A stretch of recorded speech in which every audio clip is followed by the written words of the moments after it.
احتیاطاً توبہ کیجیے۔ یہ بھائی نے فرمایا کہ ان کی وائف کا مسکیریج ہوا جس پر مجھے دکھ ہوا، کیونکہ ایک ماں اپنے بچے کو پیٹ میں رکھتی ہے اور اتنی مشقتیں سہتی ہے اور پھر ایسا معاملہ ہوتا ہے تو واقعی ماں کا بڑا دکھ ہوتا ہے۔ اب یہ چونکہ مطلب بہت ہی زیادہ سینسٹیو ہو جاتا ہے، آدمی خوفزدہ ہو جاتا ہے، تو یہ اب عامل صاحب آگئے میدان میں کہ یہ تعویذ باندھ لیں آپ، اور جہاں پر بچہ پیدا ہو یا فوتگی ہو وہاں پر آپ نہیں جائیں گے۔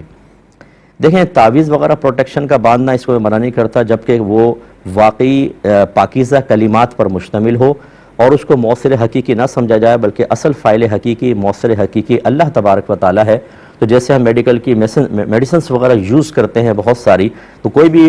دوائی کو مستقل بذات نہیں سمجھتا بلکہ ایک وسیلہ سمجھتا ہے، اور ہمارا اعتقاد ہے، اعتماد ہے کہ اصل شفا دینے والی تو اللہ کی ہی ذات ہے۔ تو اس طرح کے تعویذات کا استعمال کرنا منع نہیں ہوتا۔ نبی کریم صلی اللہ علیہ وسلم نے جن تعویذات کو منع کیا وہ اصل میں شرکیہ تعویذات تھے، کیونکہ کفار شرکیہ کلمات پر مشتمل تعویذات باندھتے تھے۔ تو شروع میں یقینی سی بات ہے کہ نبی کریم صلی اللہ علیہ وسلم نے سختی کے ساتھ منع فرمایا تاکہ یہ بری عادات ختم ہو جائیں، لیکن بعد میں خود صحابہ کرام سے ثابت ہے، جیسے عبداللہ بن عمر رضی اللہ تعالیٰ عنہما فرماتے ہیں کہ ہم بچوں کے گلوں میں پاکیزہ کلمات لکھ کر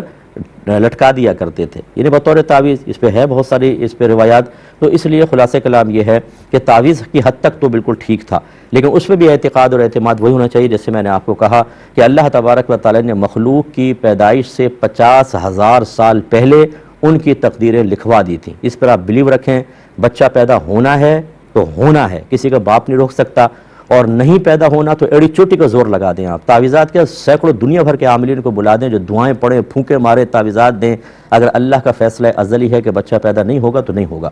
یہ یاد رکھیں، یہ اعتقاد آپ کا مضبوط رہے۔ پھر سنت کی نیت سے وسائل اختیار کرنا منع بھی نہیں ہے، ٹھیک ہے نا، وسائل اختیار کرنا منع نہیں ہے۔ میرے آقا سب جانتے ہیں کہ مسئلہ تقدیر کیا ہے، اس کے باوجود ہر معاملے میں آپ نے دعا بھی فرمائی ہے، وظائف بھی صحابہ کو دیے ہیں، آپ نے جنگی تدابیر بھی اختیار کی ہیں، آلات حرب بھی آپ نے جمع فرمانے کا حکم دیا ہے، یعنی وسائل اور ذرائع کو چھوڑے نہیں، اور اللہ تعالیٰ پر کامل توکل و بھروسہ قائم رکھا گیا ہے۔ یہاں تک تو بالکل ٹھیک ہے، یہ اعتقاد کے ساتھ آپ کر سکتے ہیں، لیکن یہ جو آگے مطلب نحوستوں والی بات کہ نہیں اس گھر میں جاؤ گے فوتگی والی تو منفی اثر مرتب ہوگا، جہاں بچہ پیدا ہوا، میں پوچھتا ہوں چلو فوتگی میں تو ایک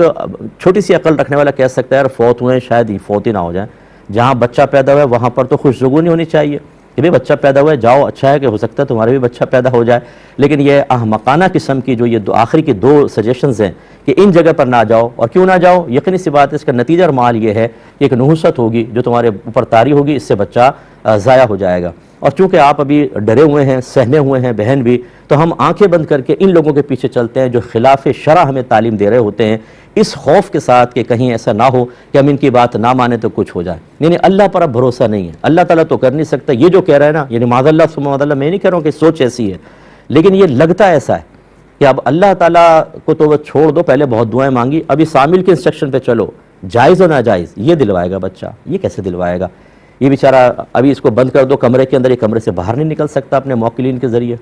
یہ بتا نہیں سکتا کہ میری جیب میں اس وقت کیا ہے، یہ کیا بتائے گا فیوچر کے بارے میں؟ جو اس قسم کی شرارتیں کرنے والے ہیں ان سے آپ بالکل دور رہیں۔ ہاں جو بالکل پاکیزہ عامل ہیں وہ آپ کو کوئی چیز دیتے ہیں اور اس قسم کی الٹی سیدھی کوئی عادات نہیں لگاتے ہیں، اور وہ کہتے ہیں کہ اصل دینے والی ذات اللہ کی ہے، یہ ایک وسیلہ اور ذریعہ سمجھ کے آپ کریں، اللہ کی طرف ہی متوجہ رہیں نہ کہ تعویذ کی طرف، وہ ٹھیک ہے، ان سے آپ علاج کروا سکتے ہیں۔ تو اگر آپ اب بات وہی ہے کہ اگر میں آپ کو یہ کہوں کہ آپ جائیں اور آپ نے کہا مفتی صاحب صحیح کہہ رہے ہیں، ہمیں اللہ پہ بھروسہ رکھنا چاہیے، چلے گئے